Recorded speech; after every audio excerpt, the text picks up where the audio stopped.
à vous la presse, à l'opinion nationale, internationale. Nous, la police, on nous interdit l'arme.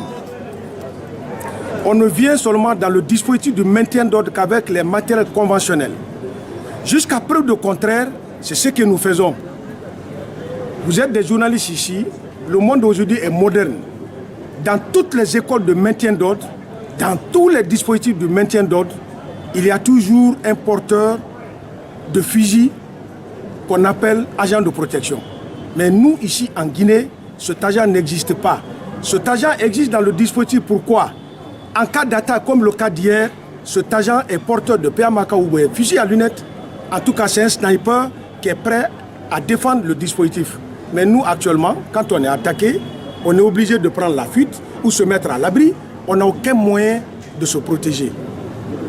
Ce qui nous amène à dire que nous prenons, vous, la presse, l'opinion nationale et internationale, que le mode de travail que les gens sont en train de faire actuellement, parce que j'ai remarqué que c'est la police qui est victime.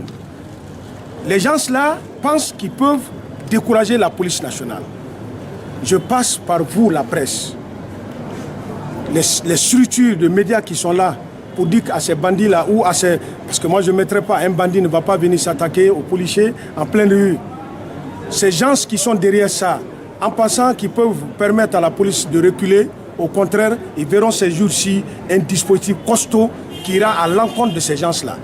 Et ceux qui ont fait ces attaques, ces tirs, qui ont tué le brigadier hier, seront retrouvés. Et vous, les brigadiers, vous verrez. Parce qu'on en a marre.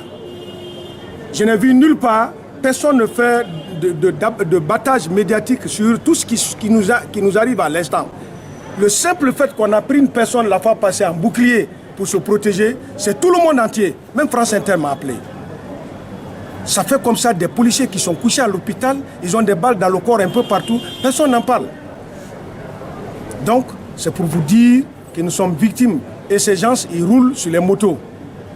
Donc, dans la commune de Ratoma, je voudrais profiter de vos antennes pour dire aux maires de Ratoma, aux chefs de quartier des différentes communes de Ratoma, que ces jours-ci, en tout cas, nous ferons de façon pour faire des ratissages pour que ceux qui sont en train de tirer sur nous, pour qu'on puisse savoir, ils viennent d'où, ils sont à la solde de qui. Calibre 12, on peut comprendre.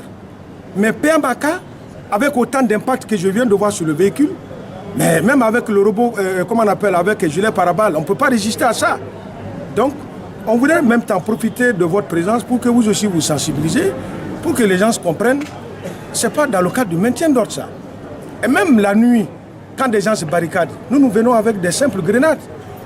Mais quand déjà des civils ont des PMAK et qui y fuient, la fois par ceux qui ont tiré avant-hier, la moto sur laquelle ils étaient, ils ont abandonné la moto, ils sont partis, ils sont rentrés dans le quartier, mais ils n'ont pas abandonné l'arme. Certainement, c'est les mêmes armes qui sont retournées contre nous hier et qui a fait perdre un policier. Donc, si vous me posez la question, nous sommes victimes de ce genre d'attaques ces jours-ci.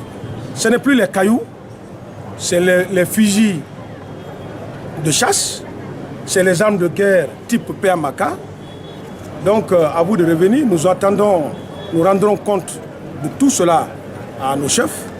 Ce n'est pas parce qu'on n'est pas armé, mais on nous interdit d'être armés en maintien d'ordre. Donc, de ce fait, à partir de 18h jusqu'à 19h, nous sommes en maintien d'ordre. Mais de 20h à 21h, tout le monde sait que ce n'est pas le maintien d'ordre.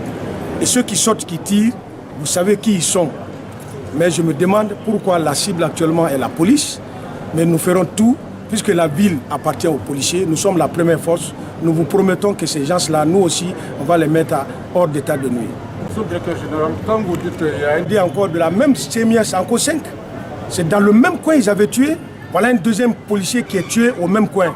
Je voudrais que ces riverains-là, qui nous disent s'ils ne sont pas complices, actifs, soit ils sont complices passifs. S'ils ne disent pas, en tout cas, nous allons prendre des dispositions pour que ces lieux-là soient propres jusqu'en profondeur.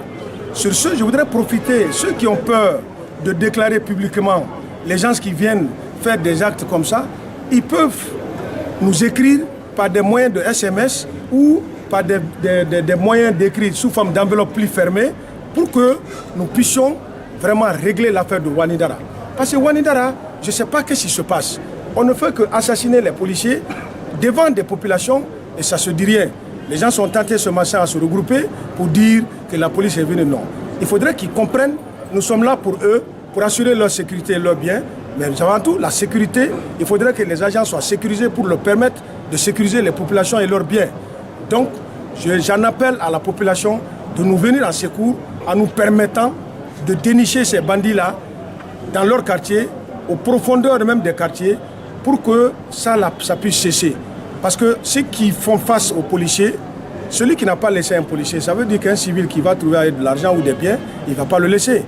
Et nous sommes là pour cela. C'est pour ça que j'insiste et je persiste. Moi, je sais que ce plan-là est mis pour décourager la police nationale, pour décourager les agents, pour prendre peur. Ce n'est pas la police guinéenne. On a connu plus que ça.